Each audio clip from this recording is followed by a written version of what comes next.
How fast is an epidemic like the coronavirus spreading? How many people would be affected by this in the next 60 or 90 days? How do we know that the measures that we are taking to curb the spread of this epidemic is truly working? To answer some or most of these questions, it turns out that epidemiologists use different mathematical models. And one such model, which is fairly easy to understand, is called the SIR model. S for susceptibles, I for infectious, and R for recovered. The basic premise underlying this model is that at time zero, there is a very small percentage of the population who are infected, and there is a very large ratio of the population who are susceptible to this particular infection. And as the infection spreads, the number of infected people would grow and the number of susceptibles would reduce because they would become more infectious. And also, as time goes on, the number of infectious group would reduce because more and more would get recovered. And some of them would be removed from the population. What that really means is some of them unfortunately die and are removed from the total population. So this is the gist of the SIR model at a super high level. The change in susceptibles is given by the equation ds by dt equals negative beta times s of t times I of t. What this really means is the change in susceptibles is equal to the rate of transmission beta times the current infectious group of people. So beta determines how fast the infection is spreading, and the negative sign just indicates that the susceptible group of people are going to drop as the infection spreads. Similarly, the change in recovered is given by the equation dr by dt, which equates to gamma times I of t. What it really means is the change of recovered is equal to the rate of recovery, which is really the gamma, times the current infectious group of people. And lastly, the change in infections is given by the equation di by dt, which is equivalent to beta times s of t times I of t minus gamma times I of t.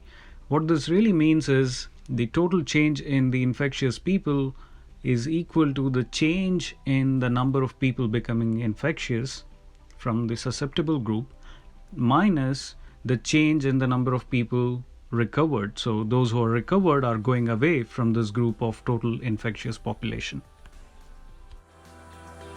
So let's try and model what we just talked about, and I'm using a tool called GeoGebra. It's a mathematical graphing tool, and I'll just walk you through the settings. So here you can define your initial population, n equals 1, and I start is the infectious start. It's a convention used to depict your initial infectious group of people, which is 1%, and the susceptible start, or the S start, is really nothing but the total population minus the infectious start. We define few coefficients such as the transmission rate. It can be anything, and we'll start with this particular number, and I'll try to explain what it really means. Recovery rate is how fast the infectious group is recovering, and transmission really means how fast the susceptible group are moving from susceptible to the infectious group. We set up the three differential equations that we talked about, and this is just a translation of the formulas that we saw. And max t is really the time duration that you want to project your models to. So here I'm just trying to do it for the 30 days time frame, simply because this tool would probably not handle going too far in future. And then you try to solve the three differential equations, and finally you get a graph here. So let's assume the transmission rate is 2.8, recovery is let's drop it down to 0.3, and you have a max duration of 1. So if I were to start the animation, you'll see that very quickly the entire susceptible population got infected, and this is an extremely um, acute curve that we have. And our whole intention in a epidemic situation like what we have right now is to reduce this curve. This is the curve that everybody is interested in. So now let me stop this. Let's see how changing some of these parameters affect the curve. So let's take it back. Let's increase the recovery period. So what this means is more and more people are recovering at a faster rate. And even though the transmission rate is pretty high, if a lot of people stay home and wash their hands and use all the precautions, how would it change the estimation? That's what is going on here. So if you were to start the animation, you see that the red line or the infectious group line is far flatter, and we seem to have flattened the curve in this particular instance of the input variables by having a recovery coefficient of 2.3. So in real life scenarios, when you get real data, the modelers are changing or playing with these parameters, the transmission rate and the recovery rate, to sort of give us an estimate on what would it mean for people to stay home and how long should they stay and how is it going to affect the total population that are going to be affected.